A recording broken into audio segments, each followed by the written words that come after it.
नमस्कार, मैं अमन भास्कर। राजस्थान हिस्ट्री पे बात करेंगे हम। तो आज हमारी 2 दिन से बात हो रही है 1857 की क्रांति के ऊपर।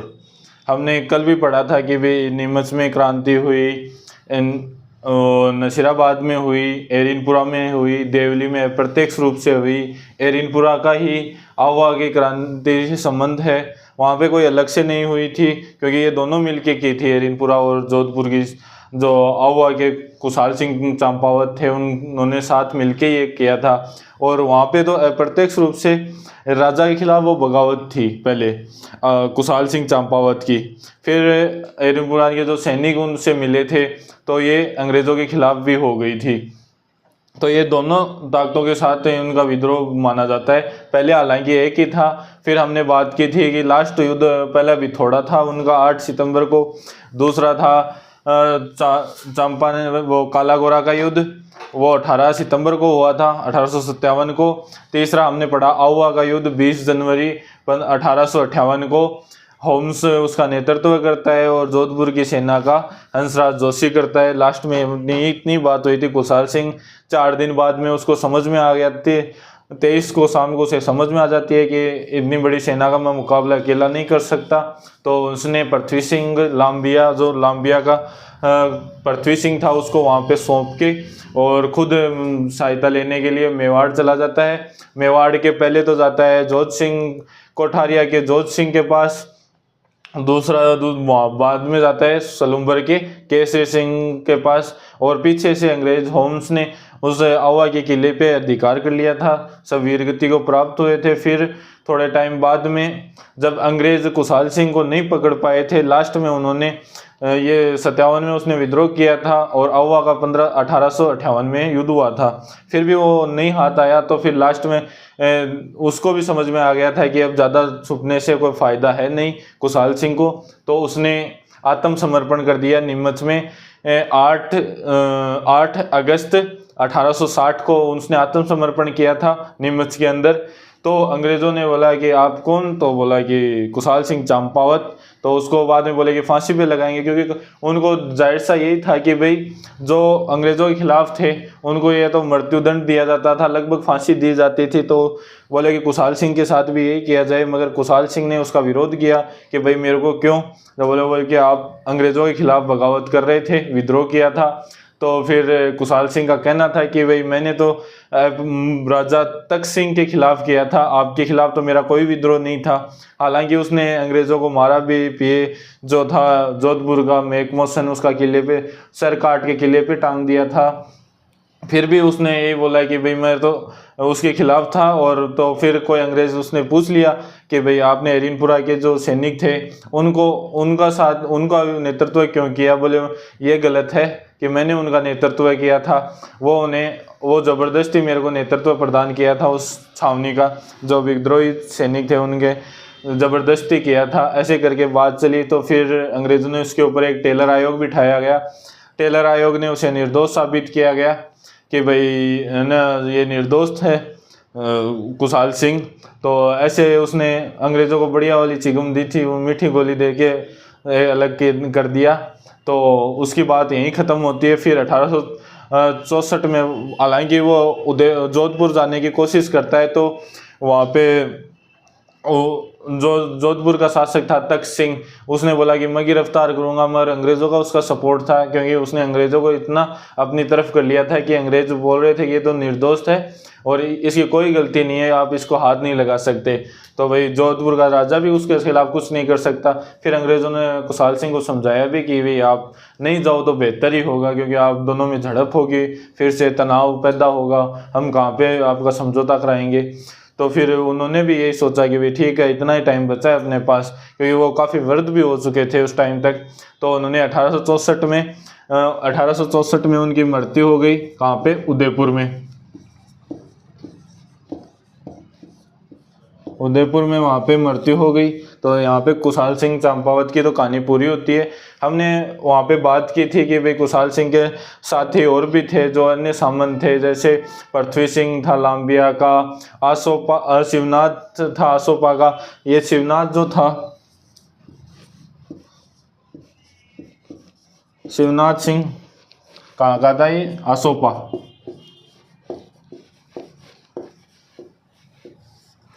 इसने पहले तो जोधपुर में बड़लू नाम स्थान आता है,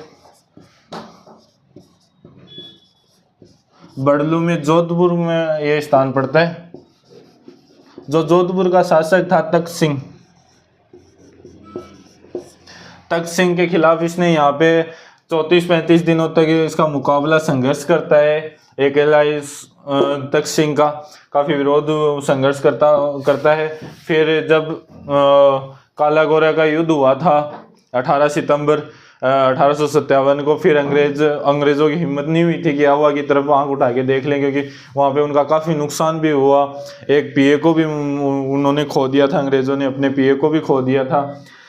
फिर भी है ना, तो फिर वहाँ जो एरिनपुरा के जो सैनिक थे उन्होंने वही कुशाल सिंह को बोला कि भाई अब हमारा यहाँ कोई काम तो है नहीं, थोड़े दिन हो गए, काफ़ी टाइम हो गया हमारे को, हमने युद्ध भी जीत लिए, तो हम दिल्ली को कूच करना चाहिए, हमें वहाँ जाके हम अंग्रेज़ों को मारेंगे, अंग्रेज़ों से युद्ध करेंगे।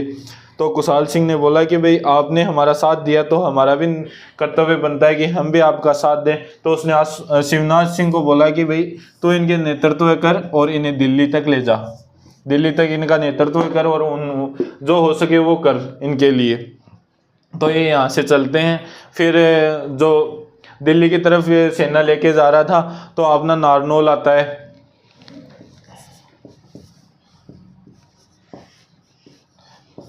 नारनौल हरियाणा में जब अंग्रेज़ों को पता लगा कि भाई एरिनपुरा के सैनिक और दिल्ली की तरफ आ रहे हैं, तो उनका जाहिर सी बात है उन्होंने दिल्ली बचाने के लिए सब प्रयास किए थे। तो उन्होंने भाई दिल्ली के चारों ओर जो मेन क्षेत्र थे उन पे सेना रख रखी थी।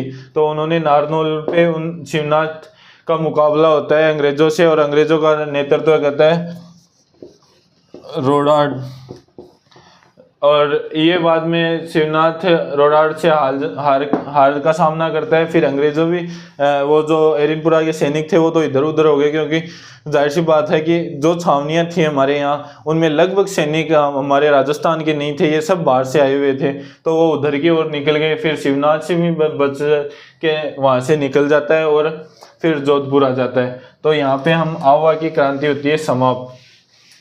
लगभग हमने छावनियों की सभी की बात कर ली कि भाई कहाँ कहाँ विद्रोह हुआ था, कैसे कैसे हुआ था, कल हमने बात कर ली। और आज हम ये देखेंगे कि भाई हमने जैसे बात की थी कि यहाँ पे राजस्थान में लगभग जगह सैनिकों ने विद्रोह किया, मगर ऐसा नहीं है, हमारे यहाँ काफ़ी जगह जन विद्रोह भी हुआ था। उसमें सबसे बड़ा नाम आता है तो कोटा में जन विद्रोह ने काफ़ी ज़्यादा फैल गया था, कोटा विद्रोह है।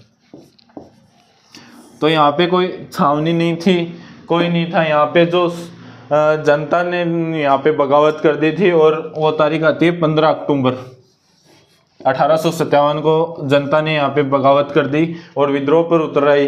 इसमें दो जनों के महत्वपूर्ण नाम आते हैं। एक तो आता है जयदयाल मथुरा का था, नेतृत्व कौन करता है यहाँ पे, नेतृत्व यहाँ पे कोटा में जयदयाल जो मथुरा का था, और एक का नाम आता है मेहराब खां जो करौली का था।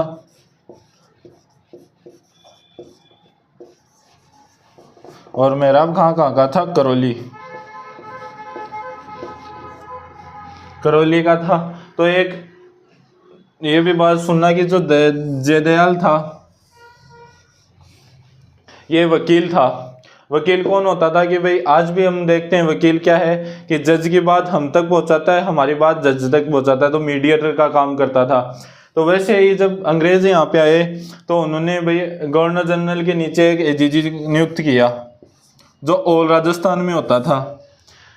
तो एजीजी के बाद में जो होता था उन्होंने पीए को नियुक्त किया हर रियासत में, क्योंकि जाहिर सी बात है कि एजीजी पूरी रियासतों का तो नहीं हो सकता, तो फिर उन्होंने प्रत्येक रियासत में पीए नियुक्त किए। पीए और राजा एक ही रियासत में होते थे। तो इनके बीच में जो मीडिएटर होता है, ये जाहिर सी बात है कि एक राजा को जब डॉक्यूमेंट्स वगैरह कुछ साइन वगैरह कराना होता था तो स्वयं थोड़ी जाता पीए के पास, क्योंकि दोनों का कार्यालय अलग अलग होते थे। तो ये एक दूसरे के पास ऐसे थोड़ी भाग के चले जाए, हाँ दे दो साइन करा, तो वैसे तो नहीं, तो इनको एक मीडिएटर चाहिए था। तो वैसे उन्होंने एक वकील को नियुक्त किया। और वकील कौन, यहाँ पे हमने कोटा की बात की थी, कोटा में पीए कौन, बर्टन, और शासक कौन, राम सिंह। तो इन दोनों के बीच में मीडिएटर का काम किया था जयदयाल ने। ये कोटा के वकील के पद पर नियुक्त था और क्रांति से कुछ समय पहले इसे वहां से हटा दिया गया। तो ये बोला अपनी तो बेइज्जती, अब उनकी तो बेइज्जती करते हो आप, पहले बोलते हो नौकरी पे रखेंगे और रखा भी और फिर हटा देते हैं। वैसे ही जैसे आपको पहले तो पुलिस में भर्ती कर लें, फिर बोले ना ना घर जाओ था, तो भाई एक जाहिर सी बात है बेइज्जती वाला काम हो जा। हालांकि इसने कुछ कहा नहीं था उस टाइम पे, इसको चुपचाप पद छोड़ दी, इनको निकाल दिया वहां से। और जो मेहराब खां था, ये जो कोटा की जो पर्सनल सेना थी उसमें सेनापति था। हमारे यहाँ सेना को सेना नहीं बोलते थे, रिसाला बोलते थे। जैसे आपने सुना भी होगा गंगा रिसाला किसने बनाई थी, गंगा सिंह ने, ऊँटों की सेना को रिसाला। तो वैसे सेना को रिसाला बोलते थे, वैसे ही हर जगह रिसाला बोलते थे। तो ये रिसालेदार हो गया, सेनापति नहीं कह सकते हम, रिसालेदार भी बोल सकते हैं इसे, रिसालेदार। ये रिसालेदार था यहाँ कोटा के अंदर। तो इसे तो पद से हटा दिया गया था, ये जरूर उसके पद पर अपने आप नियुक्त था, रिसालेदार के पद पर ये कोटा में काम करता था करौली का। तो फिर एक जब नीमच में क्रांति हुई 3 जून को, तब भाई ये बर्टन आसपास के क्षेत्रों से विद्रोह दबा के फिर कोटा में पहुंचा। तो इसने राम सिंह को 14 अक्टूबर को बोला कि मेरे को सोर्सों के हिसाब से पता लगा है कि आपके जो 1-2 आपके राज्य में विद्रोह होगा। बोले कौन कर सकता है, नाम बताओ उसके। तो इसने बोला कि एक तो जयदयाल है और उसका सहायता कर रहे हैं मेहराब खां। तो बोला, राजा बोला कि ऐसे तो किसी को गिरफ्तार नहीं कर सकते, आप एक काम करो, उसके खिलाफ कोई ठोस सबूत इकट्ठा कर लो। और इन दोनों के बीच में जो बात हो रही थी वो एक गुप्त थी। हालांकि पता नहीं कैसे बाद में राजा बोला कि इनके खिलाफ जो सबूत लाओ, फिर हाथों हाथ गिरफ्तार कर लेंगे, क्योंकि सबूत के बिना हम गिरफ्तार नहीं कर सकते। तो भाई ये बात इनके बीच में हुई, तो फिर अलग अलग हो गए। और इस बात का पता नहीं कहाँ से लीक हुई, ये जयदयाल को पता लगा और मेहराब खां को भी पता लग गया। तो जयदयाल ने बोला कि अपन को गिरफ्तार करेंगे, इससे अच्छा है हम ही उनको गिरफ्तार कर लें, क्योंकि उनको विश्वास तो था ही कि विद्रोह करेंगे। तो उनका ये शक यकीन में बदलते हैं। तो फिर दोनों ने प्लान बनाया कि विद्रोह करेंगे। और बोले इसका मेन कारण क्या था, बोले अपन को गिरफ्तार करने के पीछे मेन किसका हाथ है, बोले पीए का। बोले पीए कौन है, बोले बर्टन के सुबह पहले 14 को बात हुई थी, 14 को शाम को इनको पता लगा। ये तो मॉर्निंग में भेजी तैयार, 15 अक्टूबर की मॉर्निंग में तैयार। इसने पहले जाते ही पहले बर्टन के घर को, छावनी थी बर्टन की, मतलब घर ही बोल सकते हैं, उसको घेर लिया। और बर्टन को बोला अब बता कालिया तेरा क्या होगा। कालिया तो नहीं कह सकते, दौलिया, अब दौलिया तेरा क्या होगा, सांबा तो गया।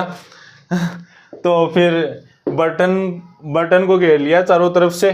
तो इन दोनों ने यहाँ से, क्योंकि इसके अंडर जो सेना थी वो भी साथ थी, यहाँ पे जो जयदयाल था उसने जनता को भी भड़का दिया था। तो इन्होंने चारों तरफ से जनता और सेना दोनों मिलके थी, क्योंकि जाहिर सी बात है बर्टन भी छोटा पीए था, छोटा मोटा अधिकारी नहीं था, तो इसके पास भी सेना थी। इसके कारण इन्होंने चारों तरफ से को घेर के सबको, जब जनता आती दिखी तो सैनिक तो भागे। तो यहाँ पे जो बर्टन बचा उसको मार दिया विद्रोही ने। और इसके 2 बेटे और थे, इसके धक्के चढ़ गए जनता के, फ्रैंक और आर्थन, इसके 2 पुत्र थे।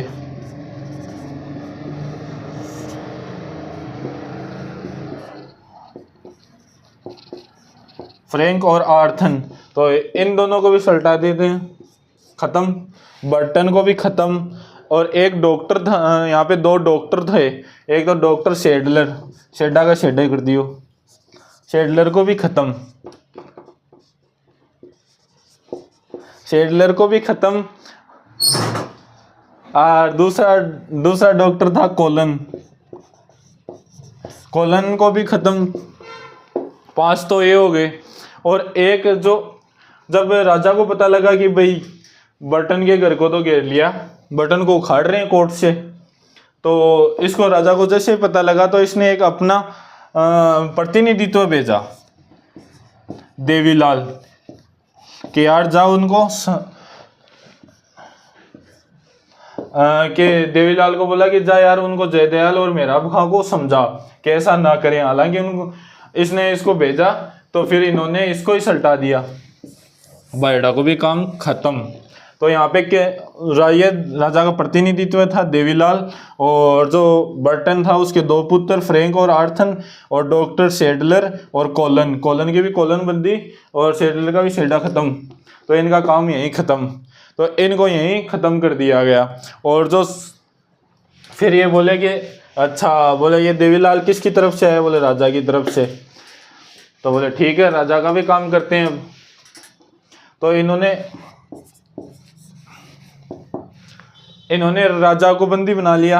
हालांकि बंदी तो क्या बना लिया, इसका जो महल था राजा का, उसकी जो पर्सनल सेना की टुकड़ी थी, हालांकि मेहराब खां के अंदर भी आधी आ गई थी, तो जो पर्सनल टुकड़ी थी इसके, जो अंगरक्षक बोल सकते हैं हम, उन्होंने इनको विद्रोहियों को अंदर तो नहीं आने दिया, मगर इस जनता ने चारों तरफ से इसको महल को घेर लिया। तो एक नज़रबंद की तरीके से हो गया राजा, अंदर एकदम से कोई अंदर नहीं, कोई बाहर नहीं जा सकता, तो उसको नज़रबंद कर दिया गया था। तो उस टाइम फ़ोन वगैरह भी नहीं होते थे, तो नज़रबंदी हो गया। तो उसको जनता ने चारों तरफ से घेर के और नज़रबंद कर दिया, क्योंकि किले के अंदर तो वो अंगरक्षक जाने नहीं दे रहे थे, और तो ये बाहर जनता आ गई कि जैसे बाहर निकलेगा सलटाएंगे हम आपको। तो राम सिंह ने भी भाई चुपचाप अंदर ही बैठा रहा। तो फिर एक मथुरेश जी महाराज का मंदिर है कोटा के अंदर,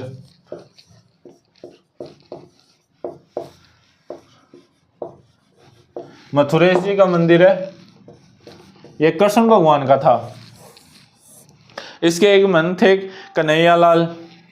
कन्हैयालाल गोस्वामी, इनके महंत थे, मतलब पुजारी बोल सकते हैं, महंत नहीं समझ सकते हो तो।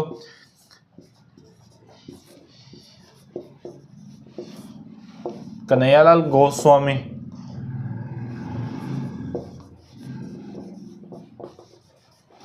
कन्हैयालाल गोस्वामी ने जब ये पता लगा कि भाई राजा को भी नज़रबंद कर दिया गया है, राजा को निकलने नहीं दे रहे हैं, और जनता का क्या भरोसा कब किले के अंदर प्रवेश कर दे, तो इस कन्हैयालाल गोस्वामी ने जयदयाल और मेहराब खां के पास गया कि भाई ऐसे थोड़ी करते हैं, राजा तो हमारा ही है, ऐसे थोड़ी करते हैं, इनको छोड़ दो। तो बोले छोड़ देंगे। बोले तो एक हमारी भी शर्त है। बोले क्या? बोले एक कागज़ पे उसमें साइन करना होगा इस पर। तो बोले हाँ ठीक है, करा दूंगा। तो फिर ये कन्हैयालाल मीडिएटर के रूप में जाता है राजा के पास। तो फिर समझौता करते हैं कि भाई जयदयाल और मेहराब खां भी साथ में जाते हैं कि हम कुछ नहीं करेंगे, राजा को जाके बात करते हैं। तो फिर राजा के पास गए, बोले इस पे साइन कर दो, आपको सुरक्षित रखेंगे, क्योंकि उस टाइम अफवाह थी कि राजा को भी मारेंगे, उसके परिवार को भी मारेंगे ये लोग, क्योंकि सब जो शासन था वो जयदयाल और मेहराब खां के अंडर आ गया था, तो ये अफवाह हो गई थी, इसलिए कन्हैयालाल ने ये कदम उठाया। तो फिर इनको भी साथ में ले गए और फिर राम सिंह को बोला कि इस पे साइन कर दे। बोले पहले मैं पढ़ूंगा। तो जयदयाल बोला वकील तो मैं हूँ, पढ़ने का काम मेरा, हम पढ़ लेंगे, खाली साइन कर। बोले ऐसे कैसे कर दूँ? बोले जिंदा या मुर्दा? बोले जिंदा रहना है। जिंदा रहना है तो बोले इस पे साइन कर। तो फिर राजा ने जब वो कन्हैयालाल ने भी बोला कि एक बार राजा जी कर दो, आपकी जान है तो जा है। तो बोला कि ठीक है कर दूंगा। फिर इसने साइन किए। फिर जयदयाल ने बोला कि अब बताता हूँ क्या लिखा हुआ है। बोले बता। उस टाइम तक इस राजा को नहीं पता था। बोले पहला तो ये कि राजा अब राज्य नहीं संभालेगा, ठीक है। उसमें को टोटल 9 शर्तें थी। दूसरी थी कि बर्टन और बर्टन के जो परिवार वाले हैं उनको राजा ने मरवाया है। अच्छा और तीसरी ये है कि जयदयाल और मेहराब खां अब कोटा का प्रशासन करेंगे। तो राजा ने बोला ये तो मैंने कहा ही नहीं कि बर्टन को भी मैंने मरवाया है। और जयदयाल बोले अब साइन कर दिया आपने और राजशाही मोहर लगी हुई है, तो जाहिर सी बात है आपने ही किया है। राजा बोला चीटिंग है। बोले जान? बोले हाँ जान चाहिए। बोले चुपचाप बैठा रहे। तो फिर राजा को तो छोड़ दिया था, हालांकि उसको अभी भी किले में कैद रखा था, मगर सुरक्षित माहौल में रखा था उसे। तो ऐसा था। और यहाँ पे भीड़ बहुत उग्र हो गई थी। हालांकि बर्टन के जो सर था उसको, बर्टन को मार के और पूरा कोटा के अंदर घुमाया गया था कि जो भी अंग्रेजों का साथ देगा उसका हाथ से इससे भी बुरा होगा, ऐसे करके ले गए थे उसको भी, बहुत बुरी तरह से मारा था बेचारे को। तो फिर राजा को तो किले के अंदर ही कैद रखा था।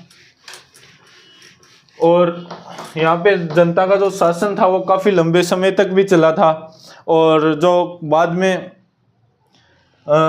इसके एक मतलब राम सिंह अब किले के अंदर है और चारों तरफ जनता बैठी है कि भाई राजा को बाहर नहीं निकलने देंगे, हालांकि अंदर सुरक्षित है, कोई दिक्कत नहीं है। हालांकि राजा को भी डर लग रहा था। फिर इसके जो एक रिश्तेदार बोल सकते हैं या इसका दोस्त मदन पाल करौली का था, मदन पाल करौली का था, इसका दोस्त भी था और इसका परिवार का भी था, इस परिवार का मेंबर ही था इसका। तो इसने सेना भेज के जो राजा के चारों तरफ इसको घेर रखा था, जिस जनता ने और सैनिकों ने इसे नजरबंद किया था, उस किले को आज़ाद करवा लेता है अपनी सेना पर्सनल भेज के और राम सिंह को आज़ाद करवा देता है। ये जरूर ध्यान रखना, इसने कोटा को मुक्त नहीं कराया था विद्रोही से, क्योंकि पूरा कोटा ही विद्रोह में उतर रखा था। तो कोटा को विद्रोह से मुक्त नहीं करवाया था, केवल किसको, राम सिंह के महल को, कि राम सिंह सुरक्षित रहे। फिर इसके परिवार को भी इसने सुरक्षित रखा था। इसके कारण इसने केवल और बाहर इसके सैनिक नियुक्त कर दिया कि भाई राजा को कोई टेंशन नहीं, कोई दिक्कत नहीं होनी चाहिए, क्योंकि इसका जाहिर सी बात परिवार वाला भी था और दोस्त भी था, तो इसने पूरी मदद की थी, हो सकती थी उतनी। तो फिर इसने कोटा से तो मुक्त नहीं करवाया था। फिर आया 30 मार्च, लगभग 6 महीने तक जनता का शासन कोटा पर बना रहता है। फिर 30 मार्च को 1858 को यहाँ पे रॉबर्ट आया और कोटा पे अधिकार किया। रॉबर्ट्स हालांकि इसे 8 दिन जरूर लगे थे इसको, ये 22 को ही आ गया था यहाँ पे कोटा। और फिर इसने 8 दिन के अंदर अंदर इसको कोटा को मुक्त कराया और 30 तारीख को इसका फाइनली इस पे अधिकार हो जाता है। ये 22 को तो आता है और 30 तक अधिकार कर पाता है, क्योंकि कोटा बहुत बड़ी जगह थी और पूरे में ही विद्रोह हो रखे थे। तो सबसे ज़्यादा जन विद्रोह भी कोटा के अंदर ही हुए थे। तो इसके कारण इसको 8 दिन लगे और 30 को इसने अधिकार किया। और तो फिर करौली के जो शासक मदन पाल था उसको भी अंग्रेजों ने भाई बोला कि वाह क्या बढ़िया काम किया यार, राम सिंह को तो बचा लिया। बोले हाँ बचाया तो है ही। तो फिर बोले ठीक है, तो तेरे को इसकी पहले तोपों की सलामी 13 थी, इसे बढ़ा के 15 कर दी गई थी इसकी, मतलब 17। और एक उपाधि भी दी थी GCI की, ये सिक्कर वाली GCI नहीं है, इसका मतलब होता है grand commander India of India. इसका फुल फॉर्म है GCI का, ग्रांड कमांडर ऑफ इंडिया, ये उपाधि दी थी। और जो राम सिंह की जो 17 तोपों की सलामी थी, 17 नहीं 15 थी इसकी, सॉरी 15 से इसकी 13 कर दी गई थी। इसकी अलग अलग आती है वैसे, 17 भी आती है, 17 से 15 और 11 तक कर दी थी 15 से। इसकी 2 जगह मतलब अलग अलग आती है, कई किताबों में अलग आती है, कई ये जाहिर से ये इतना ही याद रख लेना, इसकी कम कर दी थी 15 से 11 और 17 से 13, ऐसे याद रख लेना। ये दोनों आ जाती है लगभग, तो ये 15 से 11 ही आती है। तो इसकी कम कर दी गई थी राम सिंह की। और जाहिर से तोपों की सलामी का मतलब होता है कि तोपों की सलामी का होता है सम्मान, कि भाई कितना बड़ा राजा है उसको उस हिसाब से तोपों की सलामी मिलती थी। कईयों को सबसे ज़्यादा मिलती थी, वो बढ़िया ओहदे के ऊपर होते थे कि भाई उनको बैठने की जगह भी निश्चित होती थी कि भाई इतनी, ये इस आगे 17 तोपों वाला बैठेगा, उसके पीछे 15, उसके पीछे 14, ऐसे हिसाब से बनाई हुई थी, क्योंकि इससे सम्मान भी झलकता था। तो जाहिर सी बात है राम सिंह का सम्मान भी कम हुआ था इससे। तो ये थी। और मतलब कईयों को तो मिलती भी नहीं थी, कईयों को पटाखे की मिल जाती थी कि ले भाई थोड़ी सी तेरे भी कर दें, तो वैसे थी। तो ज़्यादा इसका सम्मान गिरा था इस टाइम।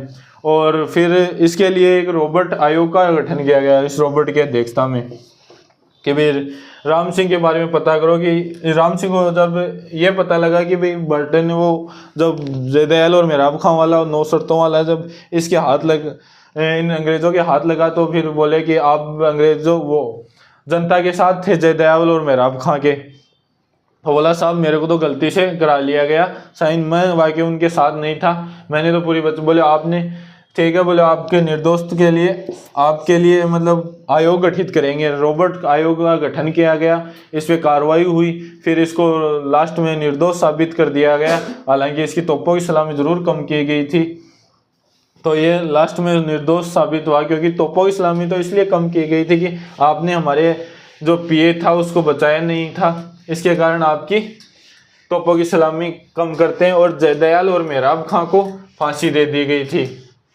और जयदयाल का भाई था हरदयाल, उसको भी फांसी, वो पहले जो 30 को अधिकार हुआ था उसमें खत्म हो गया था। हालांकि जयदयाल और मेहराब खां उस टाइम तो फरार हो गए, फिर बाद में उनको पकड़ा गया था, बाद में उनको फांसी दी गई थी। और एक जरूर याद रखना, जब जयदयाल और मेहराब खां 30 को यहाँ से फरार हुए थे, क्योंकि 30 को कोटा पे किसका अधिकार हो गया था, रॉबर्ट का, तो उन्होंने यहाँ से दोनों ने फरार, क्योंकि हरदयाल ने उनका मुकाबला किया, हरदयाल खत्म हो गया क्योंकि जयदयाल का भाई था, और ये दोनों भागने में कामयाब हुए। तो बवरगढ़ एक स्थान का नाम आता है। बवरगढ़ के जो व्यापारी थे, वहाँ पे व्यापार बवरगढ़ कोटा के अंदर ही जगह पड़ती है, वहाँ के जो व्यापारी थे उन्होंने जयदयाल और मेहराब खां को शरण दी थी। फिर जब उनको पकड़ लिया गया, फांसी दे दी गई, तो फिर अंग्रेजों ने बोला कि जो जो इनके साथ इनको शरण दी थी वो आगे आ जाओ, तो किसी ने इनको मतलब आगे नहीं आए, तो उन्होंने पूरे बवरगढ़ पे व्यापारियों पर जुर्माना लगा दिया कि 51 रुपये का आपके ऊपर जुर्माना है हर व्यापारी के। उस टाइम 51 रुपये बहुत ज़्यादा होते थे, अब तो अपन को ये छोटी सी राशि लगती है कि 51 रुपये ही है, उस टाइम पूरी ज़िंदगी निकल जाती थी 51 रुपये कमाने में। और एक ज़रूर ये नोट लगा के याद रख लेना कि तोपों की सलामी किन किन की कम की गई थी। एक तो था कोटा, अभी अभी पढ़ा राम सिंह की, एक दूसरा था जोधपुर, एक था टोंक। इन 3 रियासतों की तोपों की सलामी कम की गई थी 1857 की क्रांति के बाद में, कि भाई आपने अच्छा काम नहीं किया, इसलिए तोपों की सलामी कम कर दी गई थी इनकी। तो ये 3 रियासतें थी, और 2 जगह इनके पॉलिटिकल एजेंट मारे गए थे। एक तो जोधपुर का हमने पढ़ा था मैकमोसन, जिसको तो हुआ कि किले बेचारे को बहुत हमेशा मारा। दूसरा था बर्टन को बर्टन उखाड़ दिया, इसके 2 पुत्र भी मारे गए थे यहाँ पे। ये था हमारा कोटा जन विद्रोह। कोटा के बाद में हम चलते हैं टोंक विद्रोह। टोंक विद्रोह मीर आलम खां उस टोंक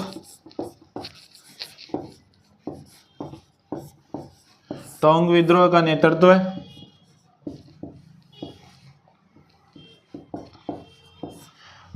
मीर आलम खां।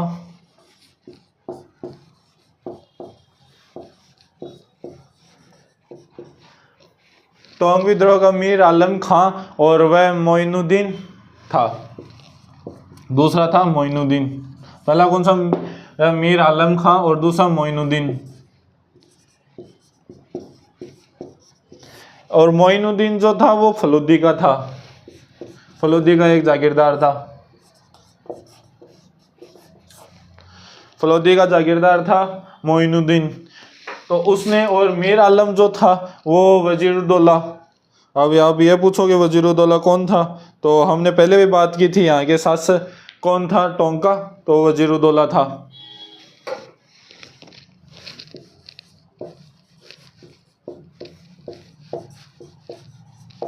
वजीरुद्दौला टोंक का शासक था। ये पूरी तरह से अंग्रेजों का वफादार बना रहा।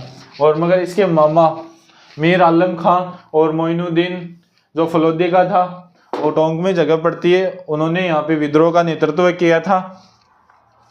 तो ये इनके इतनी बात आती है। और एक ये याद रखना कि टोंक के और राजस्थान में कहीं जनता में महिलाओं का भाग हमें स्पष्ट रूप से उल्लेखित नहीं मिलता। टोंक एकमात्र जगह है जहाँ पे महिलाओं ने भी विद्रोह में भाग लिया था। महिलाओं ने भी विद्रोह में भाग लिया, 1857 की क्रांति के विद्रोह में भाग लिया था। अब आप पूछोगे भाई यहीं क्या ऐसा था, और जगह क्यों नहीं उल्लेखित मिलता? तो यहाँ पे एक मोहम्मद मुजीन का एक नाटक है,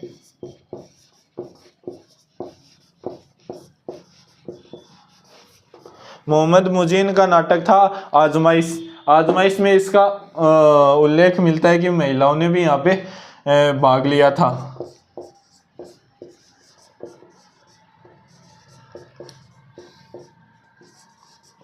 तो आजमाइश में कहा कि टोंक में महिलाओं ने भी विद्रोह में भाग लिया था, इसका उल्लेख मिलता है। और एक चीज और इसमें ध्यान रखना, कोटा के अंदर हमने पहले ही बात की थी कि नीमच से जो क्रांतिकारी के सैनिक आए थे उन्हें रसद सामग्री वहाँ के शाहपुरा के लक्ष्मण सिंह ने प्रदान करवाई थी। और जो निम्बा एड़ा था, निम्बा एड़ा कहाँ पे था? टोंक। यहाँ पे उनका जन स्वागत हुआ। तो विद्रोह का रसद सामग्री हुआ तो शाहपुरा के शासक ने करवाई थी और अंग्रेजों के विरुद्ध जाके, और जो जन स्वागत था वो था निम्बा एड़ा। निम्बा एड़ा टोंक में पड़ता था। तो उसके सैनिक जब यहाँ पहुंचे तो यहाँ के लोगों ने बोला कि भाई चाय पानी खाना वगैरह नाश्ता वगैरह पूछा तो भाई सैनिकों ने बोला कि अंग्रेज पीछे हैं, हमें जल्दी से जल्दी दिल्ली पहुंचना है, क्योंकि हमें जाहिर सी बात है यहाँ पे लड़ेंगे तो वक्त खराब होगा, वहाँ जाके वहाँ से बाद में वापस आ सकते हैं लड़ाई करने के लिए। तो यहाँ का एक निम्बा एड़ा का एक किसान, मतलब एक व्यापारी बोल दो या किसान बड़ा है, यहाँ का आदमी था यहाँ से ताराचंद पटेल।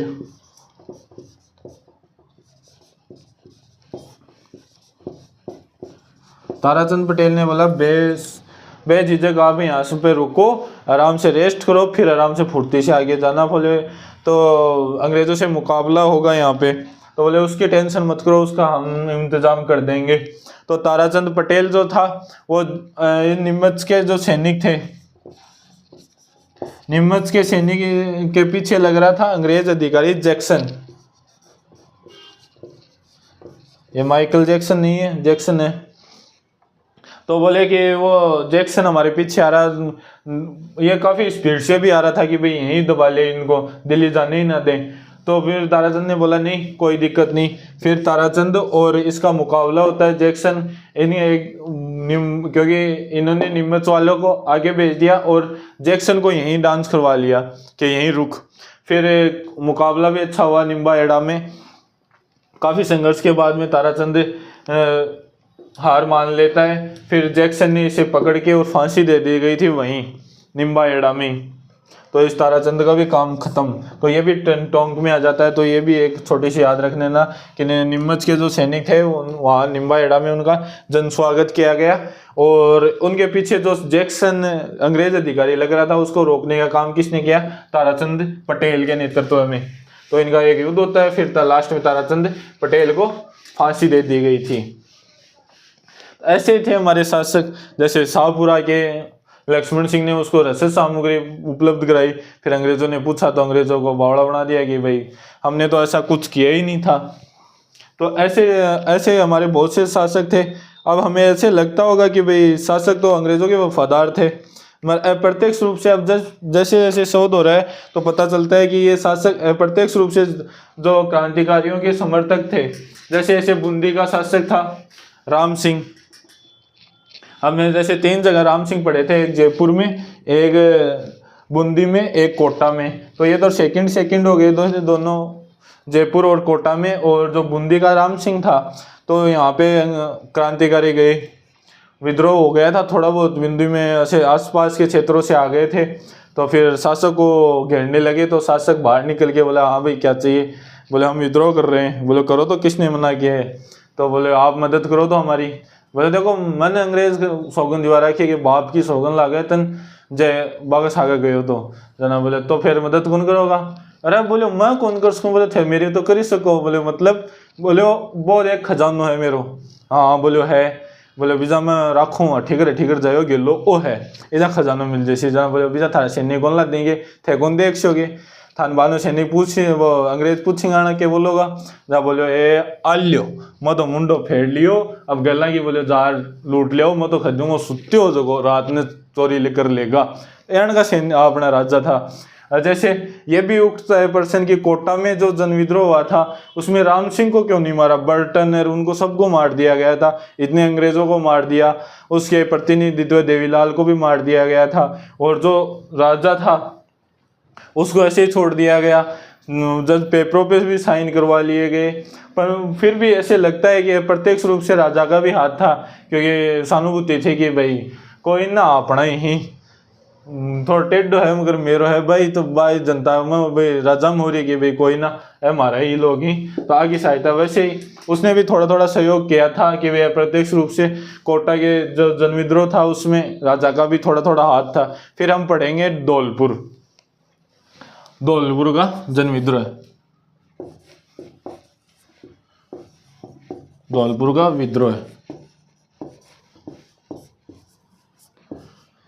यहाँ का शासक भगवंत दास,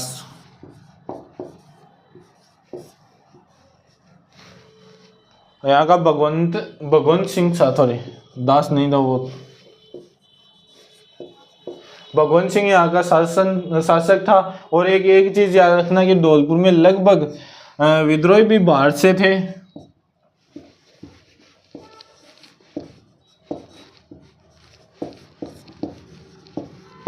और दबाने से जो सेना आई थी वो भी बाहर से थी। तो यहाँ पे लगभग अगर कोई पूछ ले कि बाहर से सेना आके कहाँ पे दबाती है तो वो था धौलपुर, और बाहर से आके विद्रोह किस रियासत में हुआ था वो था धौलपुर। तो धौलपुर में विद्रोह करने वाले दो, एक तो रामचंद्र व हीरालाल।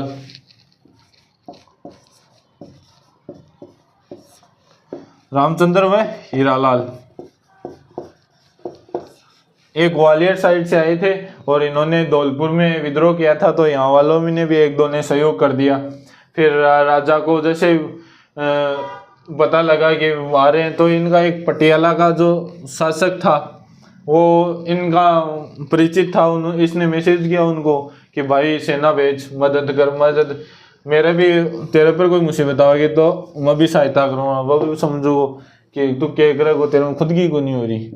फिर भी उसने पटियाला से सेना बुलाई थी और यहाँ पे विद्रोह शांत किया था। पटियाला से सेना आके, बाहर से सेना आके कहाँ दबाती है तो वो था धौलपुर। और एक याद रखना कि यहाँ पे गुर्जरों का भी विद्रोह हो गया था। गुर्जरों में था देवी सिंह गुर्जर।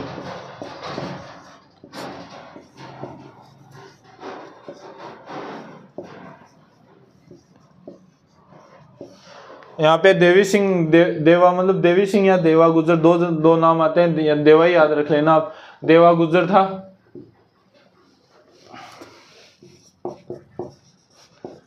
देवा गुर्जर ने यहाँ पे गुर्जरों का नेतृत्व किया था और इसने विद्रोह किया था। और इन्होंने तो शासक को भी घेर लिया था। बाद में पटियाला से जो सेना आई थी ना, उन्होंने भी इनका भी खात्मा किया था, क्योंकि इसके पास भी जाहिर सी थोड़ी सेना थी और यहाँ से भी सेना, इन्होंने इसको यहाँ विद्रोह को शांत कर दिया। तो ये थी हमारी धौलपुर की। फिर आता है भरतपुर, इसके पास ही। ये दो जाटों की रियासत हुआ करती थी कोई टाइम पे, कि धौलपुर भी भरतपुर से अलग होके बना है। तो हम जाटों वाली पढ़ लेते हैं। तो साहब भरतपुर में कब हुआ विद्रोह? वो था 31 मई। और हमने पहले ही बात की थी, यहाँ का शासक कौन था? जसवंत सिंह जमुरू। तो जमुरे से एक तो जसवंत सिंह होगा, और यहाँ का पीए कौन था? मॉरिसन।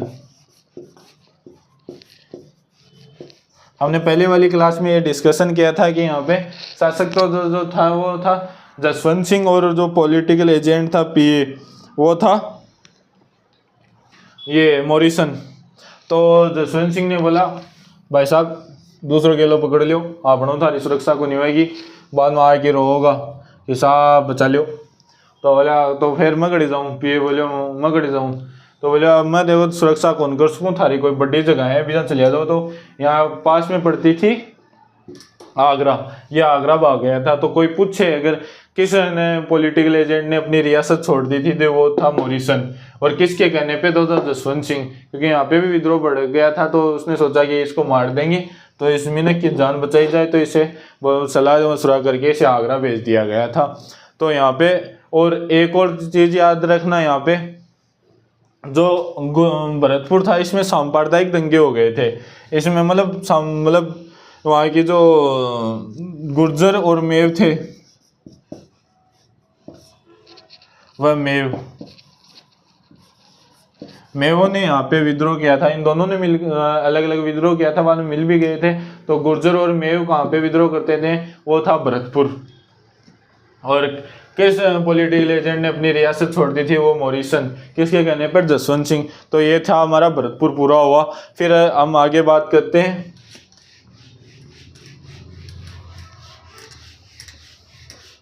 फिर इसके पास एक रियासत और पढ़ लेते हैं, वो थी अलवर जी। अलवर का शासक हमने कल परसों भी पढ़ा था, विनय सिंह। ये शासक तो आपको याद करने पड़ेंगे जो जो मैन थे। यहाँ का शासक विनय सिंह था और नेतृत्व किया था फैजुल्ला खां।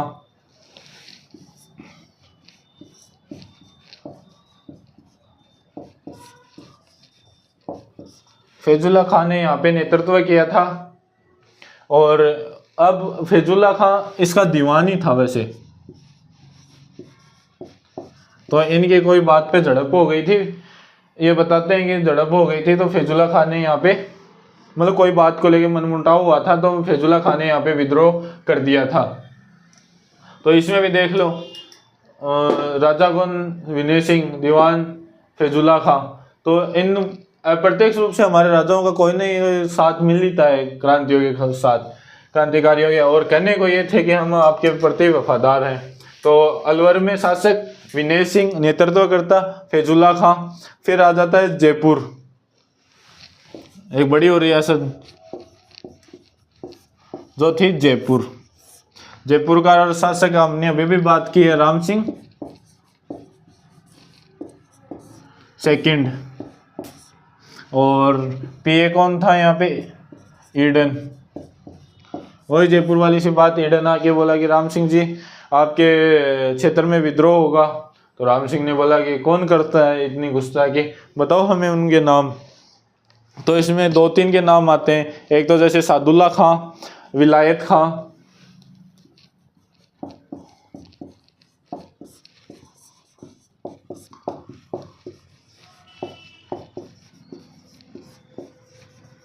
सादुल्ला खां, विनायक खां, नहीं विनायक नहीं, विनायत खां।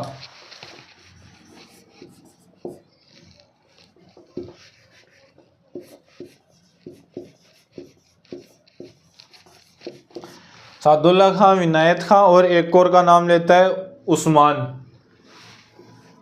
ये ईडन ने 3-4 नाम बताए थे इसको। तो ईडन ने बोला कि सादुल्ला खां, विनायत खां और उस्मान खां, इनमें विद्रोह की भावना उत्पन्न हो रही है। तो राम सिंह ने इनको कैद कर लिया था पहले ही। तो यहाँ पे विद्रोह बढ़ा ही नहीं था, पहले ही समाप्त हो गया। तो अंग्रेज इनसे, राम सिंह से खुश हुए, बोले वाह मेरे शाबाश चीते, तूने क्या अच्छा काम किया है। तो बोले हाँ। तो फिर इसको एक तो उपाधि देते हैं, सितारे हिंद। सितारे हिंद और एक कोटपुतली की जागीर भी देते हैं इसे कि तूने बहुत अच्छा काम किया।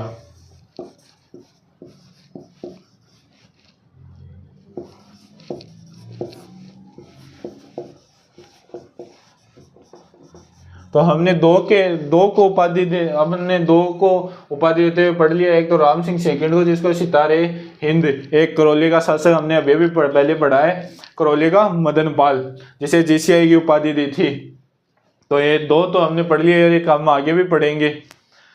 तो ये 2 तो हम याद रखेंगे कि एक तो राम सिंह को उपाधि दी थी सितारे हिंद, और दूसरा करौली का मदन पाल था।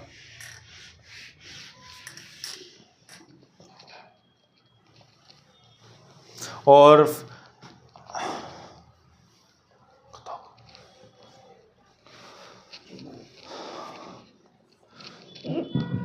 चलो आज के लिए इतना ही काफ़ी, हम और कल पढ़ेंगे। इसकी एक और क्लास बच जाती है, जैसे बीकानेर का विद्रोह बच जाता है, हम तात्या टोपे को भी कल ही पढ़ लेंगे। तो ओके, धन्यवाद मेरे को सुनने के लिए।